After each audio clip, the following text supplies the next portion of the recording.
Welcome to Out of My Mouth, the program where raw thoughts meet unfiltered conversations. Join us as we dive into the depths of human experience, where we share stories, perspectives, and insights that just might challenge the status quo. Get ready to laugh, cry, and ponder the world around you like never before. This is Out of My Mouth.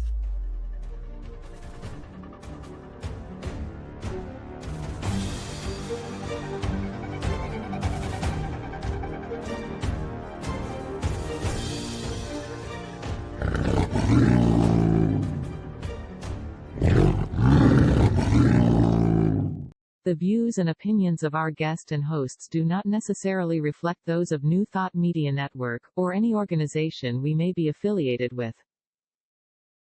Here at New Thought Media Network, we welcome freedom of speech and courageous conversations. There are many topics that can be difficult to navigate. Challenging the status quo and engaging in lively debate is important to expanding our understanding of one another, and life in general. Creating a peaceful world doesn't happen because no one disagrees, it happens from a willingness to understanding one another. In our programming, we strive to expand consciousness and assist people in creating remarkable lives. Your comments are welcome at info@ntmedia.org. Good afternoon and welcome to Out of My Mouth. I'm Barbara Jean. And I'm Cheryl Rogers. And I'm Nadene Rogers, and we're not related. We're not. I have the slight distinction in my name of a D. You do. You do. You went up to me, Cheryl. Oh, you know what? I definitely don't think so, Dr. Nadene. After having a conversation with you just for a couple of minutes, my goodness, what a wonderful, powerful presence you are. And I'm so glad to be able to meet you and have you as our guest on today's show. So before we begin, I will just like us to, wherever you are in the world, whatever land you are coming to us from, let's acknowledge it by saying that in the spirit of reconciliation and peace, we are grateful for the opportunity to meet on these sacred lands. We thank the generations of people who have taken care of these lands for thousands of years. We recognize our oneness, we realize our history, and we choose to create a new. We are one. Miigwech. And now I would like to invite Dr. Nadene to call on the four corners for us. To the east. Siam.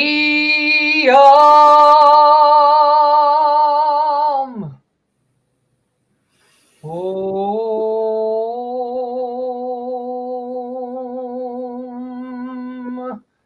Nama.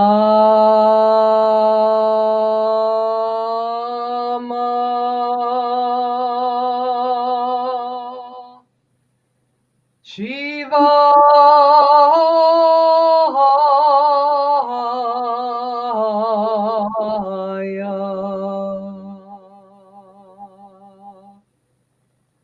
To the south. Hey ya hey ya hey ya hey. Hey ya hey ya hey ya hey. Hey ya ya hey. Hey ya ya hey. Hey ya hey ya ya hey ya hey. Oh. And to the west. Siya Hambai. Siya Hambai.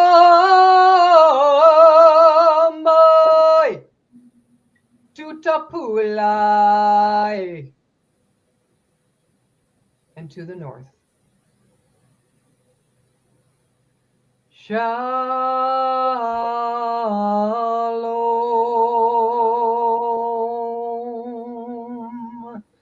Shalom.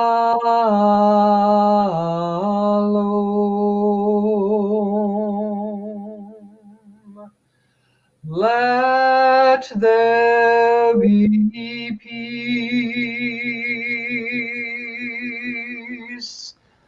Let there be peace.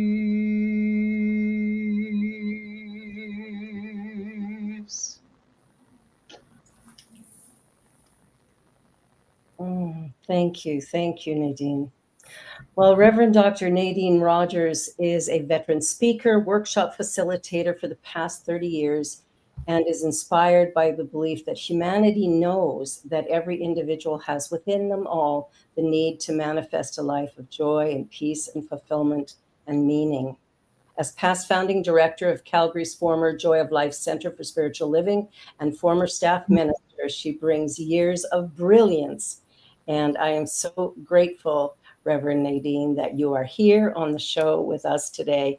Welcome, welcome. And thank you for that calling in of the 4 directions. That Beautiful. It was beautiful, really beautiful. So today we're going to talk about the power of connection.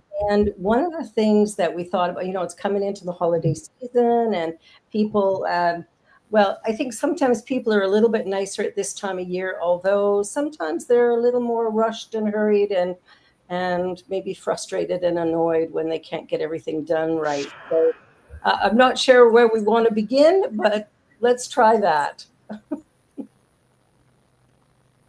If I could jump in, and I was thinking about this topic, of course, just for a few minutes before the show. No, I've been chewing on it for a while. And you remember the good old days when Neil Donald Walsh, the author of Conversations with God, first became a world phenomenon.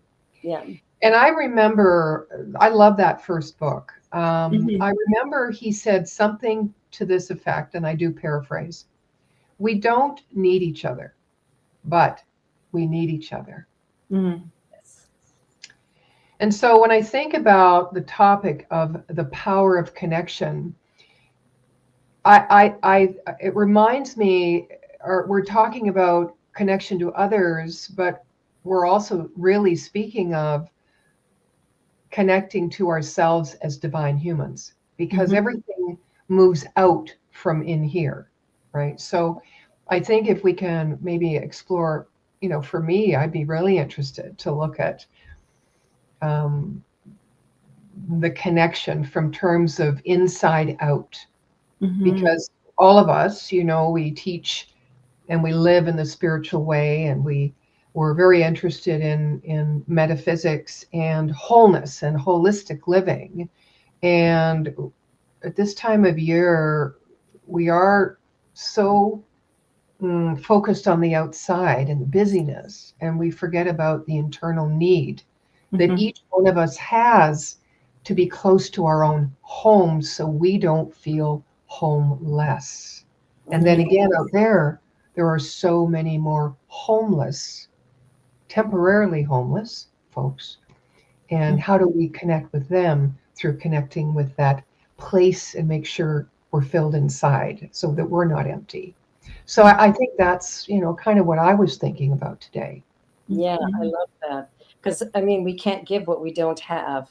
And so looking after ourselves, finding love and respect for ourselves. And that means listening to our inner conversations.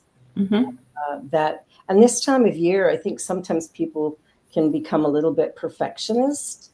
And so, again, it's all focused outward rather than being focused in that place of, am I okay with me? Do I feel at home in my body, in my skin, in my experience? For me, I think the work is, around meditation and taking a little bit of time in the silence before I get into the busyness, so I can bring my best self forward. Yeah, because I think at this time of the year, there's a lot of doing, and we forget that. We forget to be still and to just be for a moment, right? And that go energy can be quite depleting and quite disconnecting in a way, because we really are so focused on out there and what's coming up instead of having the awareness of where I am right now.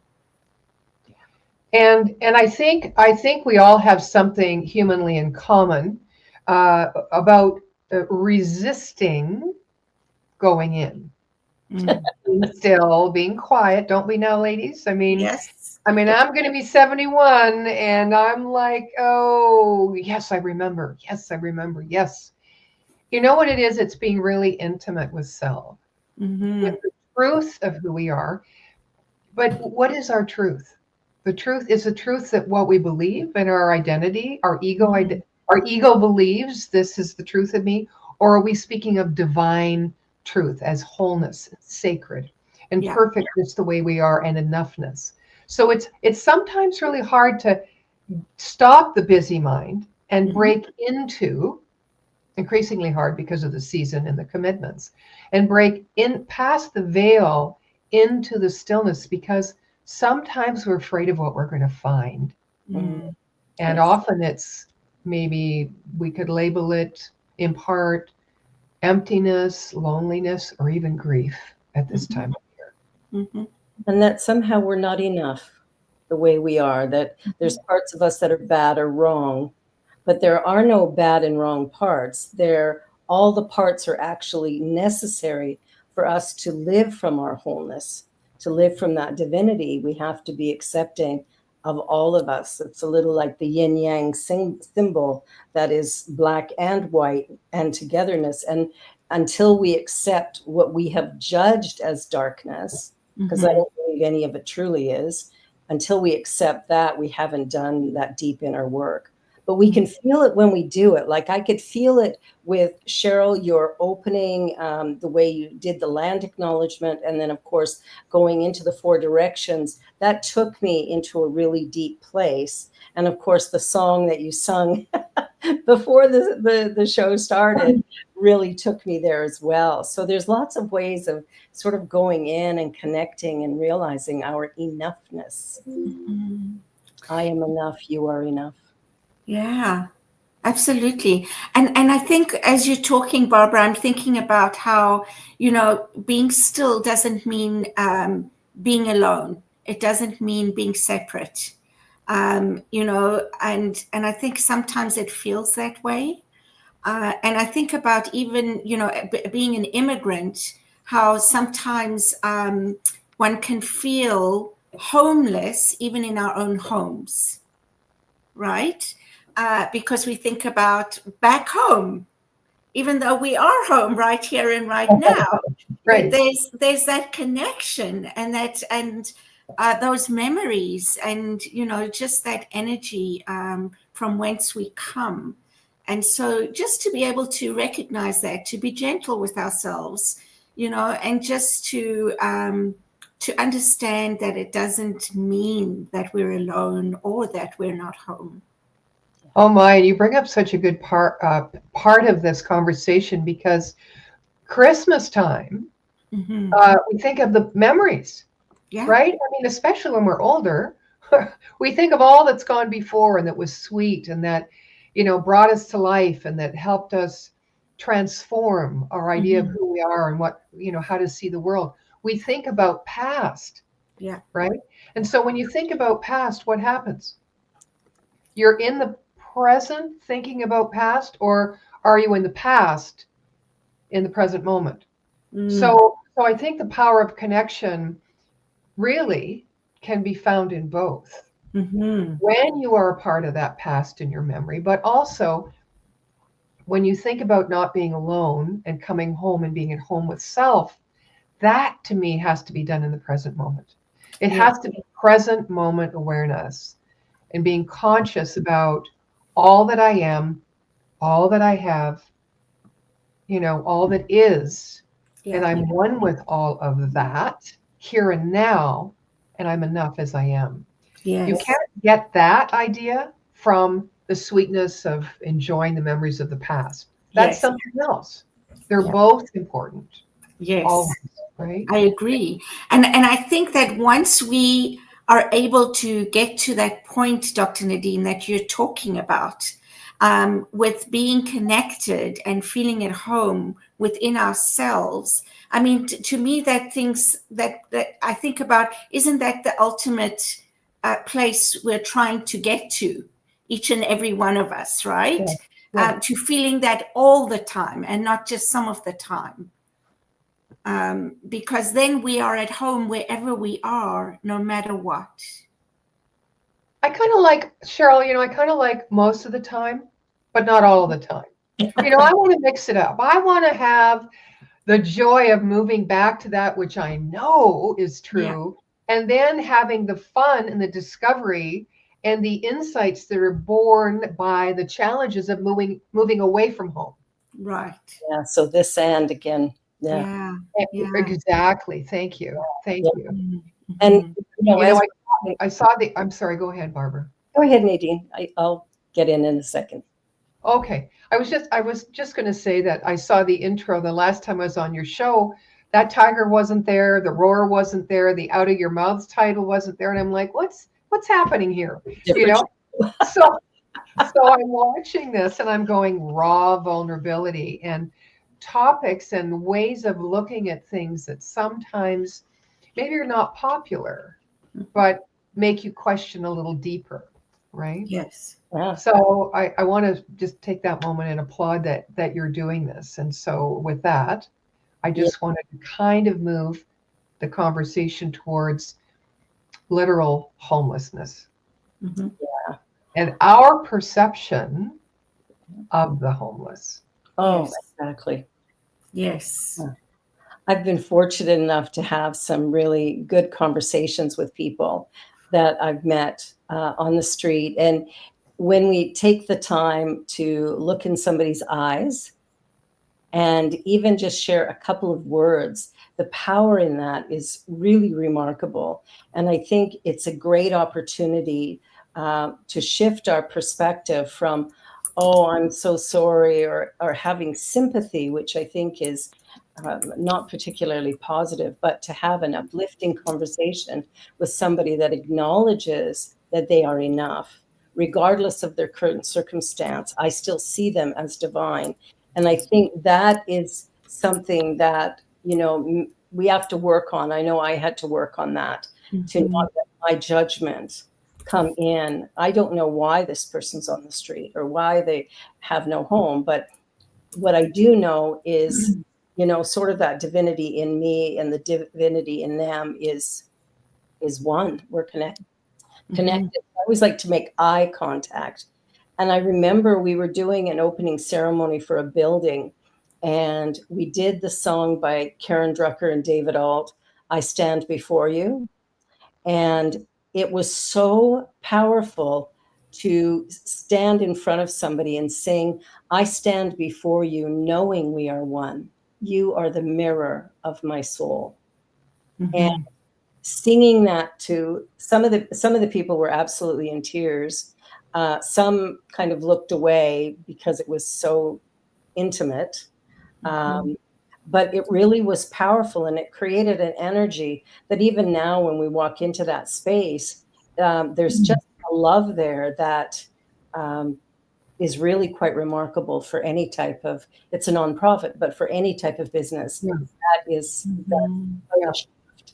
And I think we often judge, and especially the homeless, and I have a whole long story about my relationship with homeless people up until probably last year.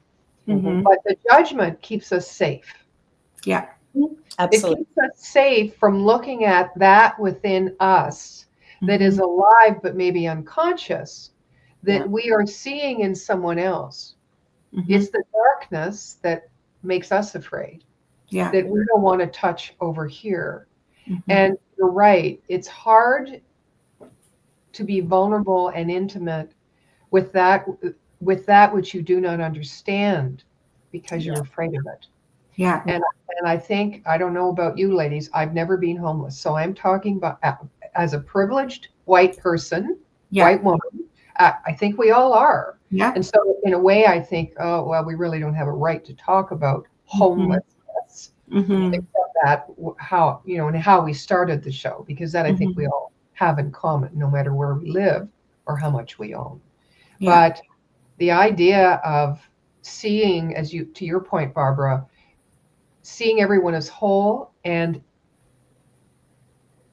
not enabling and not giving and connecting out of your need to feel good about yourself. Yeah.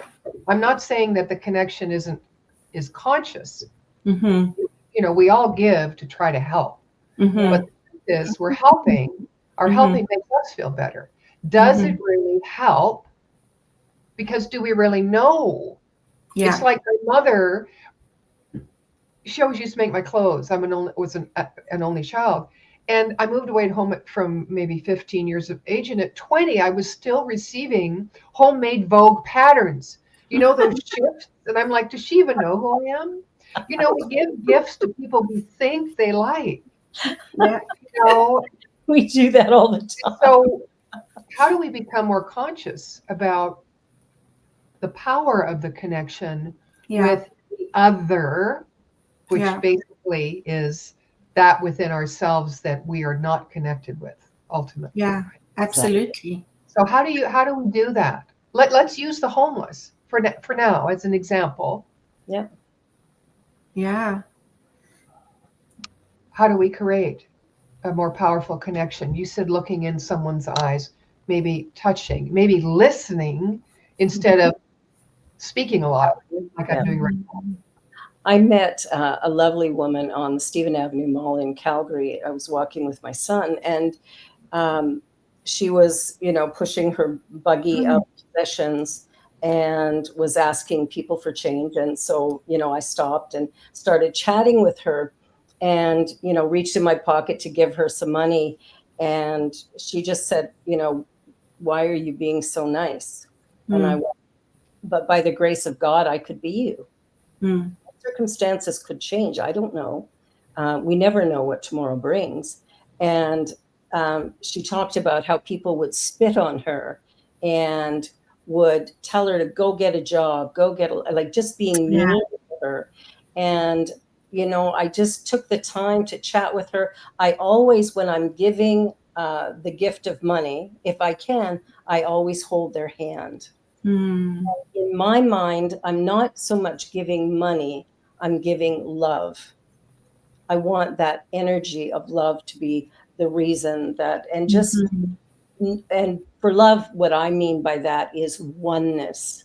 You know, see myself in this individual. And so that's been a practice of mine for quite a while.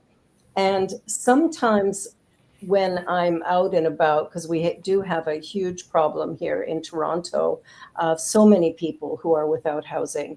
And here, I always listen to my intuition, because not everybody is going to be safe or kind.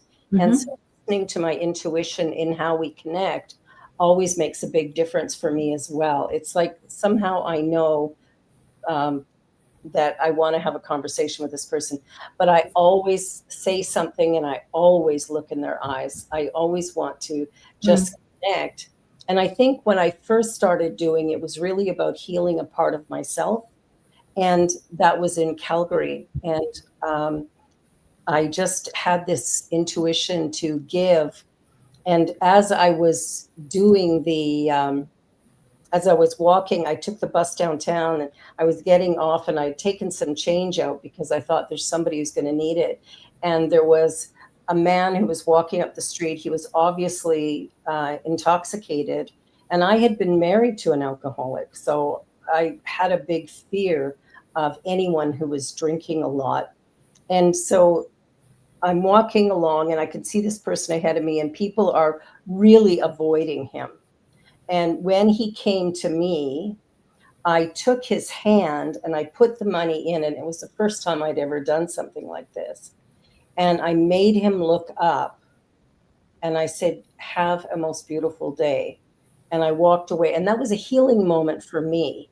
I don't know what it did for him, but it was a healing moment for me that has allowed me to not be judgmental of people who are homeless. I have other judgments, but not of that. And not a sympathy, but rather knowing too that we all have choice. And the choice is to give when I can or how I can.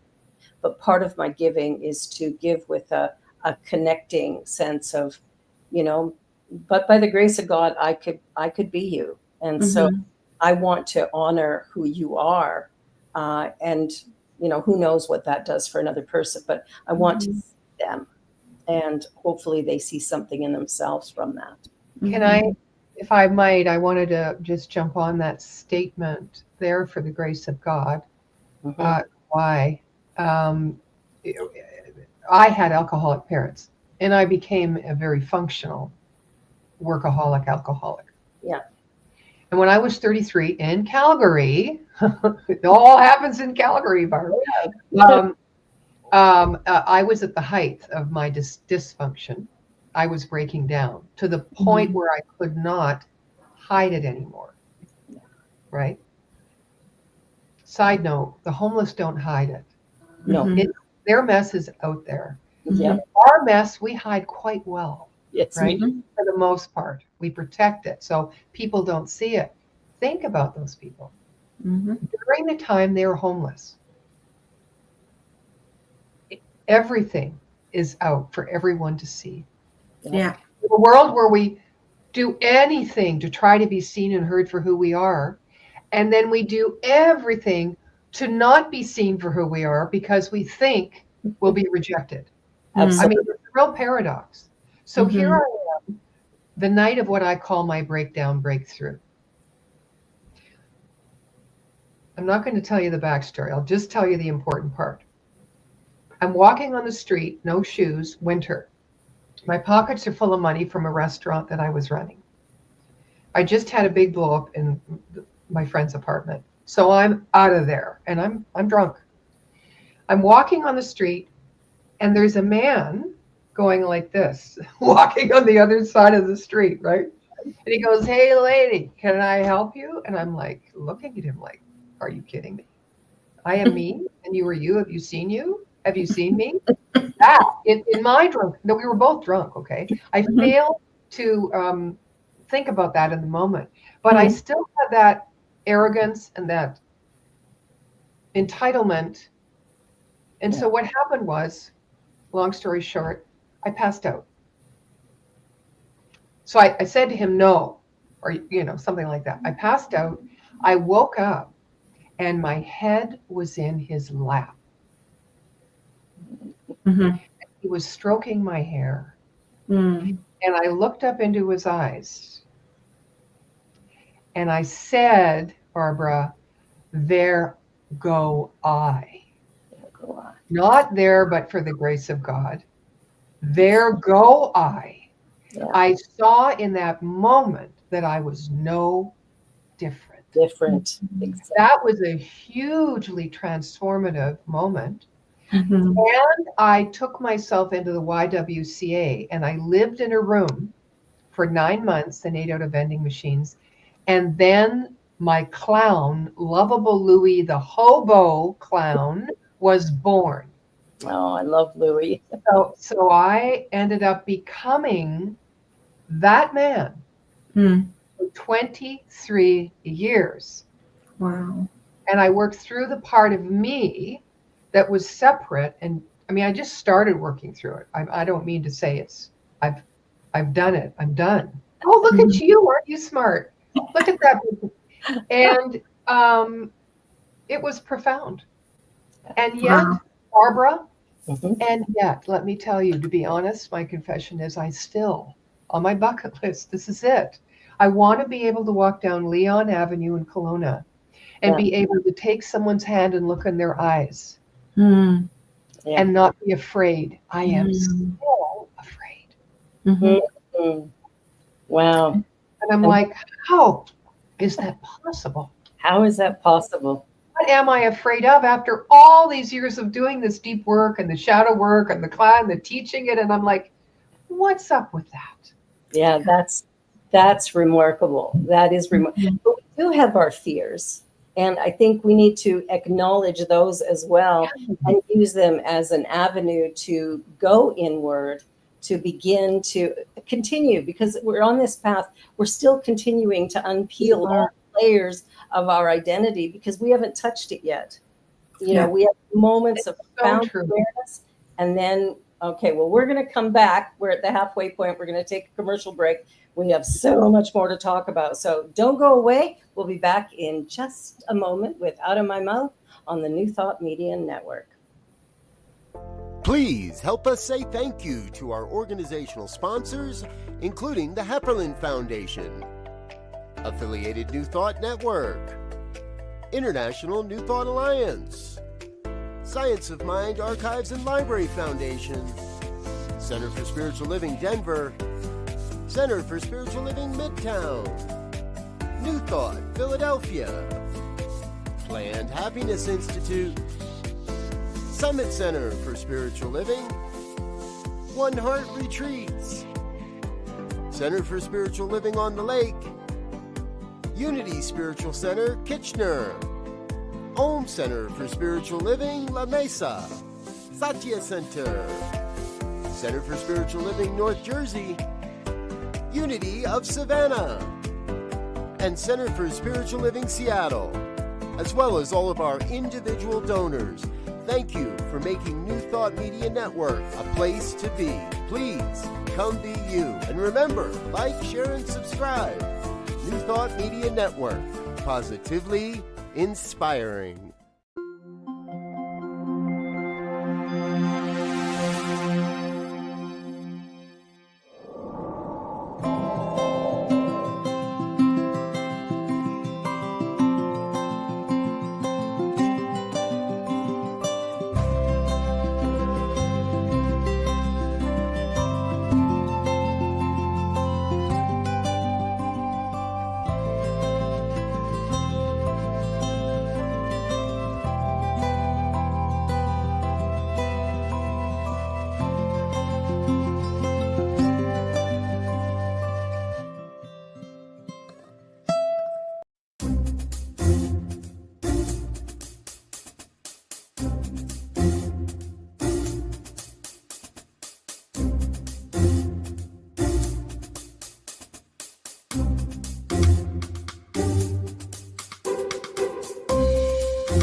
And we're back. Talking about the homeless and how we can sometimes feel very separate. There's a lot of other things that cause us to feel separate, like a woman wearing hijab. As a person who doesn't wear one, would I be comfortable going up and saying, hey, how are you, having a conversation?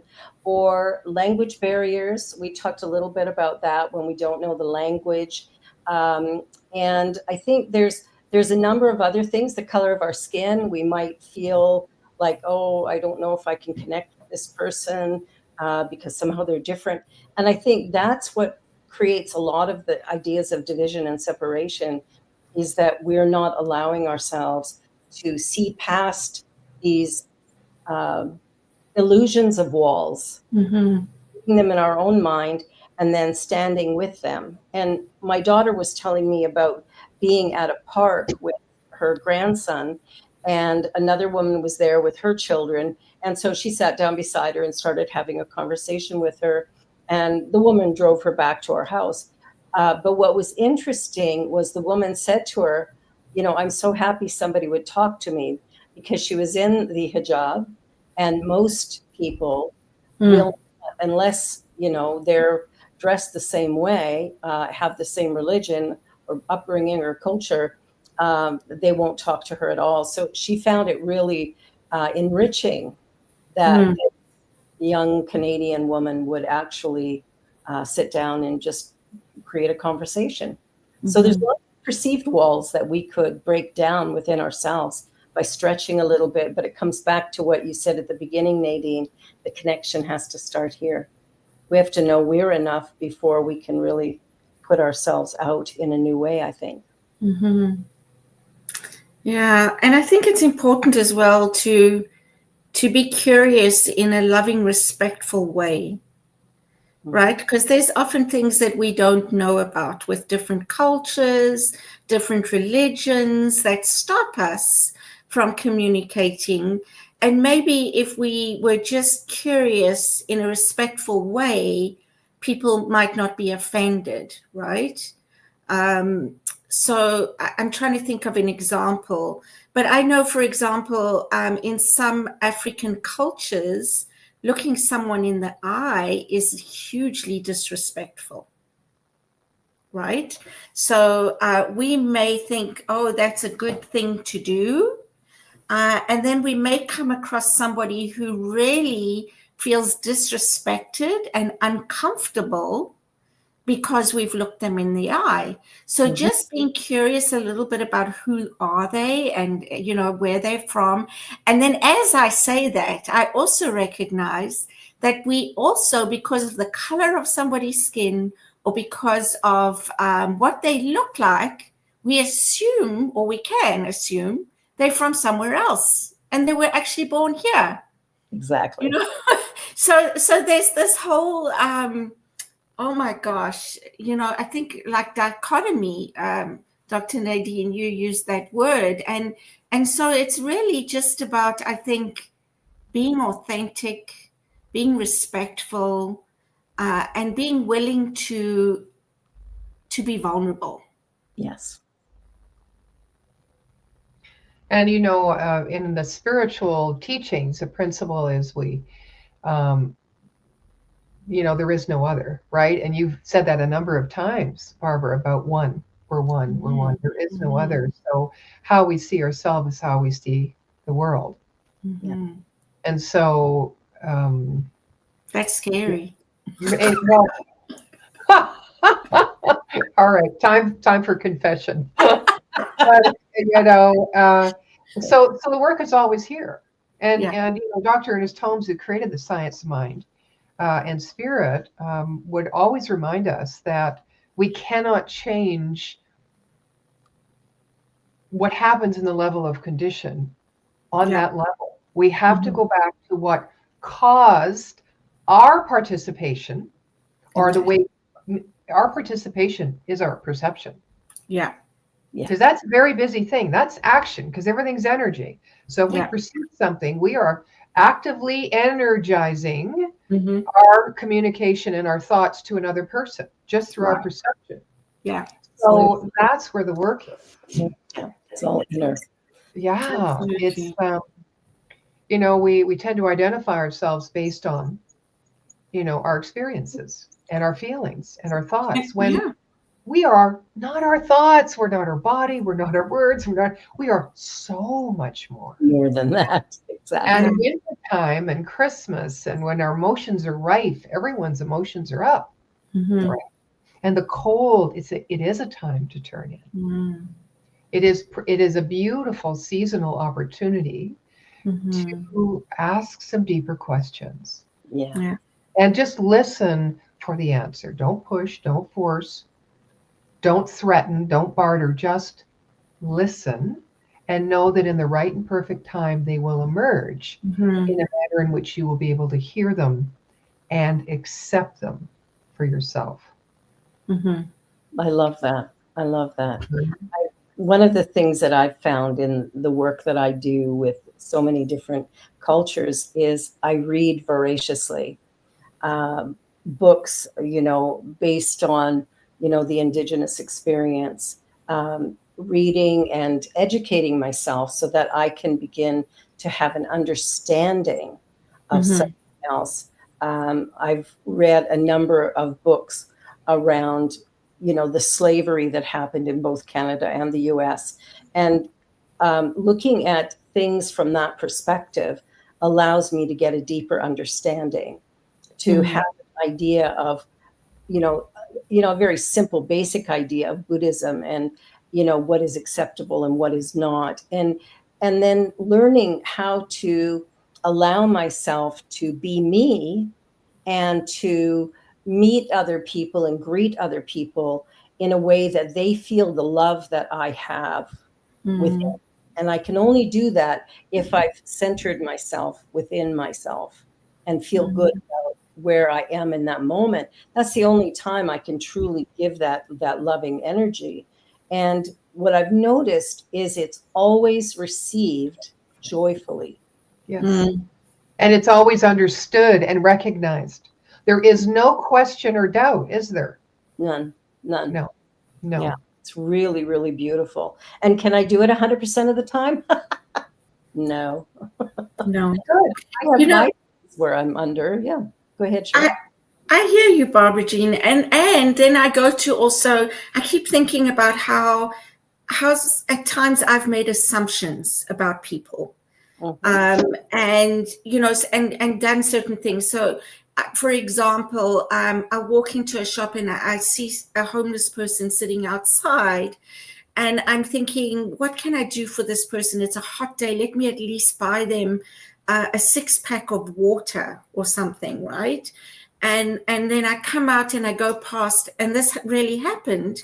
And I offered him the water. I said, would you like this water? And he said, no, thank you.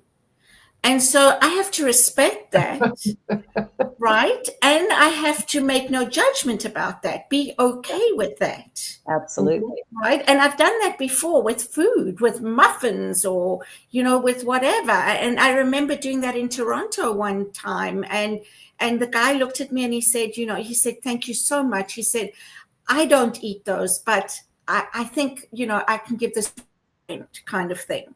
Yeah. Right? So I always think about those situations and the assumptions that we make. And also, I do believe that with mental health issues and things like that, which is so unfortunate that people like that are on the streets. I mean, it's unfortunate that anybody's on the street.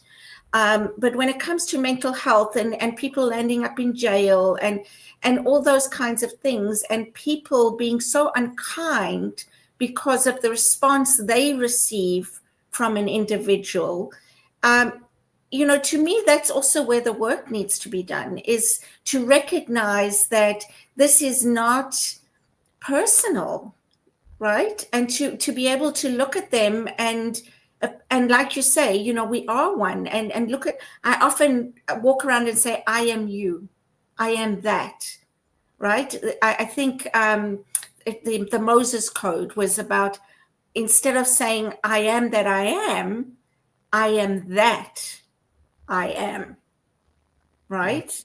And so recognizing that as well, and just being able to not react. Exactly. Right? But really to just be present.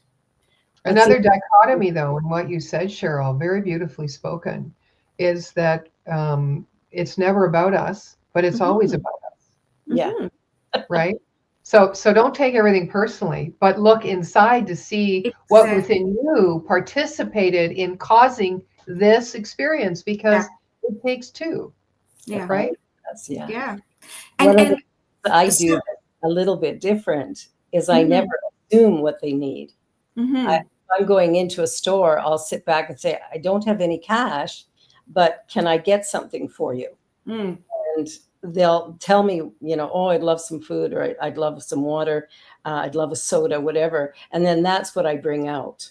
I make sure that I ask that question, because again, you get caught with the assumption that, it could be somebody who's not homeless, who's just, got off work and they're a little grubby and they're sitting outside resting for a few minutes before they head off wherever. So, we have to really look at our assumptions as well, which comes from us. Yeah.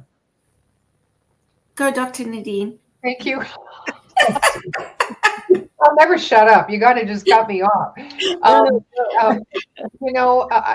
We're such a self-help generation, and the self-help thing where everyone's made billions of dollars and brought us to the place of dependency rather than self-reliance, right? We have to, the spiritual path is one that completely pulls away from that. Yes. Right? And so we become self-reliant, self-responsible, and free because of it, not chained because we're responsible. But what I wanted to say was the self-help generation keeps perpetuating this idea that something is wrong, something needs to be fixed about me, or something. I mean, we've talked about the word healing. You know, I like, in our language, we talk about wholing, recognizing the wholeness is already there so that we can become an expression and therefore experience the wholeness. We can become the presence. We can become the light of spirit. We can become the love of spirit because we are that. That's what Hello? We are that I am. But so everything else around us is about self-improvement, self-betterment, instead of self-approving. I love that. And then once you self-approve, because you never stop, it never stops. Where do you go from there? You go to validating oneself by the truth of who you are, by what you feel, by knowing what you need, by taking responsibility for that, by not making assumptions, but asking, but listening, all these wonderful practices that take time. And then you self-accept, where you don't need someone else's validation or approval. And then from that place, you go into surrendering that self you have accepted. You surrender it up and over because you know there's something greater going on always. And then what do you have? I found I touch in those moments to being open to receive life as it is. Receive it and glorify it for what it is, rather than being in my small ego mind trying to understand or change how it is. I don't need to do that. Everything is right and perfect the way it is. What is left to do? Wow. Once I've surrendered the ego's need, the ego is very important. It's easing God on board, not easing God out. You know, it's like, it's a good part, but not to be driven by it, of course. But once you're able to receive life, then you become more easily empty-minded, meaning you can move into the silence and allow and listen. You don't have to make up what you need. You can just listen and be in the present moment. And you can be more fulfilled in your soul. So for me, empty mind, open mind. Empty mind, receptive mind. And soul filled rather than busy mind. And soul empty, right? I love that. I'm finished. Okay. No, I love that. I love that example. Just the way you put that was so easy to understand, and just so beautiful to, even for me to imagine, right? So yeah, and I kept thinking about that. You know, busy minds, we get in the way of ourselves when we are so busy minded. You know, so it's like, okay, so let's get out of the way of ourselves and you know, just be and have that space to allow us to be in the present moment and not always somewhere else. It is a journey. It's almost like we don't know who we are if we're not busy. If we don't have an outer connection or reason or purpose or understanding, then we are nothing. It's so true. Like it ceases to exist, and it's so uncomfortable that I end up doing life by trying to get in the milieu of how this situation is being handled, how the voters went in the last election of the US, how this person is feeling, or how to make them feel better, or how I perceive this, or what I can do to change that, instead of just going, I see God. I honor what is, because it's all that is. Exactly. If you want to change something, you're separating from the divine truth of what is. Oh my gosh, love it. And in fact, Barbara and I are both reading a book at the moment, working on Byron Katie's book, Loving What Is, right? And that's exactly what you're talking about. It's loving what is and recognizing that it is all exactly the way it's meant to be. So unless you create that beautiful sacred relationship with yourself, and understand that divinity and humanity are not two things, and take the time during this season, and in the darkness and the coldness, when you want to cut off and naturally want to do this. It's true. Naturally. Take the time.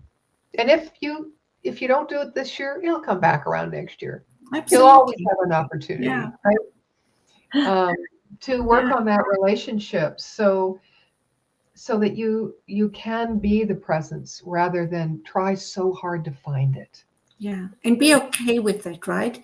Be okay with yourself, because I think about those things, and I'm always like, when we talk about people who don't have homes, and I'm looking outside and it was just snowing a moment ago, I'm just feeling so sad for them, and feeling, like, oh my gosh, I'm so grateful that I'm not out there. They must be so cold, and, and all that kind of thing, which takes me away from really that presence within me, because I'm feeling so,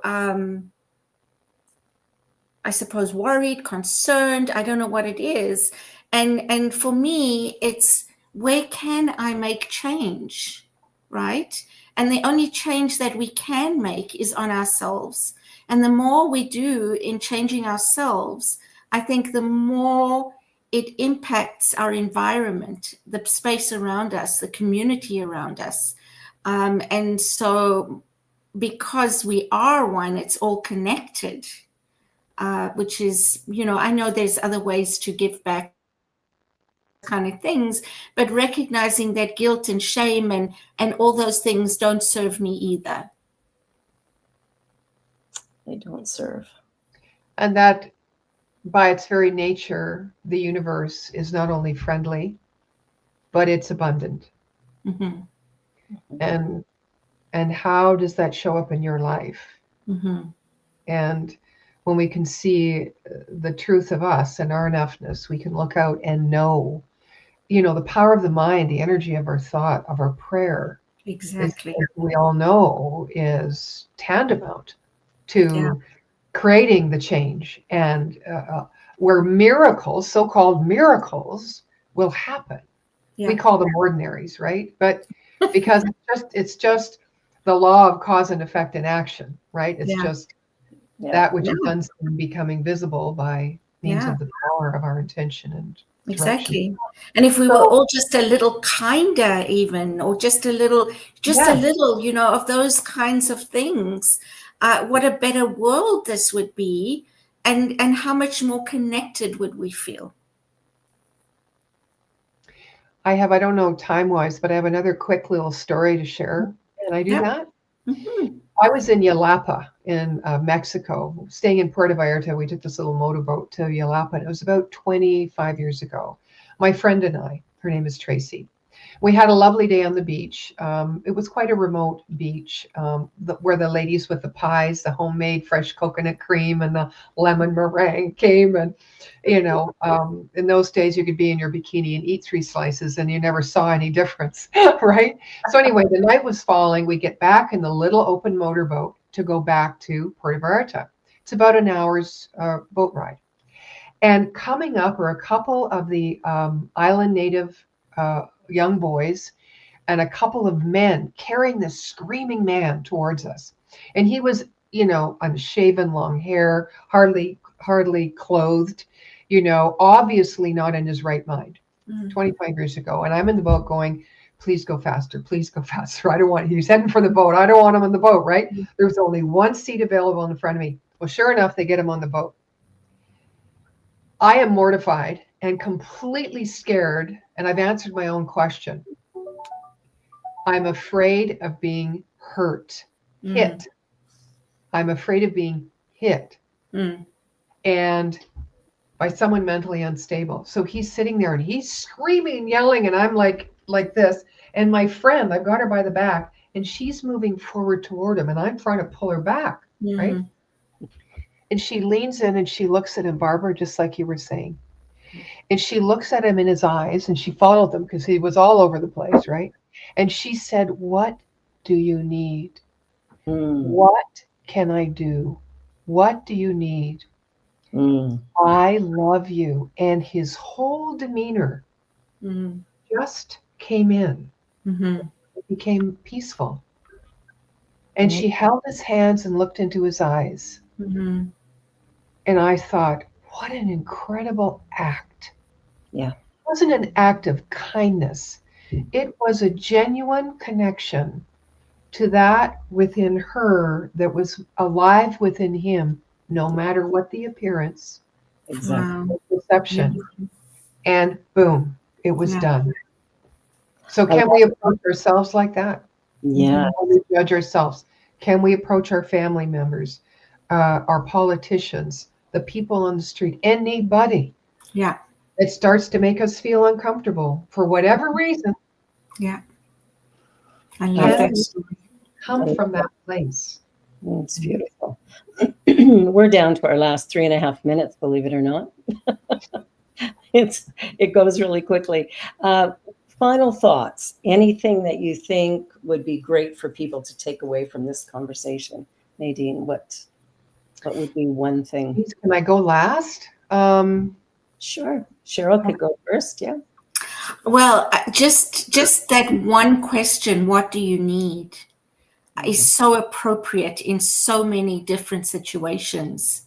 That was just so powerful. So I really appreciate that story, Nadene, and I'm hopefully gonna remember that and take that with me wherever I go. And you can rewatch the show to get that too. Yes, too. Yeah, absolutely. And for me, it's really about connecting, and that all of us are valuable. We may not understand each other in the moment, but given that what you just shared, Nadene, that's all we have to remember, is that when we connect from that heart space where we know it's profound. It is profound. So connect with people. They're kind so mine would be, what is it? What is mine to do? First in here with me in the state of connection, and then allow however I feel from that place to move forward. That's beautiful. What is mine to do? And Neil Donald Walsh, to bring it back to him, said, what would love do now?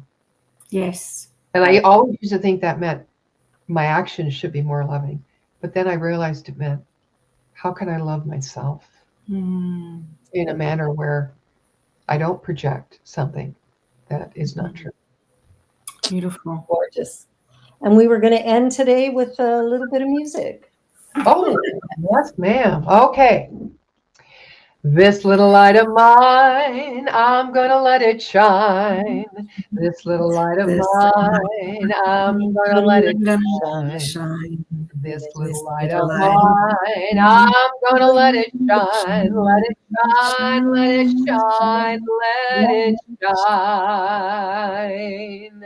Happy holidays, everybody. Happy holidays, everyone. Happy holidays, all. And thank you, Nadene. So wonderful having you here. Be sure to like, share, and subscribe. And this is the New Thought Media Network, out of my mouth. And consider sending a donation for the end of the year. You get tax receipts, so a little something you can offer to help to create the programming on this channel. Happy holidays. We'll see you in the new year, but we do have reruns coming, so stay tuned. Mwah. Bye, everyone. Bye. On behalf of everyone at New Thought Media Network, thank you for being a member of our virtual family. Your financial contributions help share the New Thought message with people from around the world. Please visit and contribute at www.ntmedia.org/donate. New Thought Media Network, come be you. And please, like, share, and subscribe. Until next time, peace and blessings.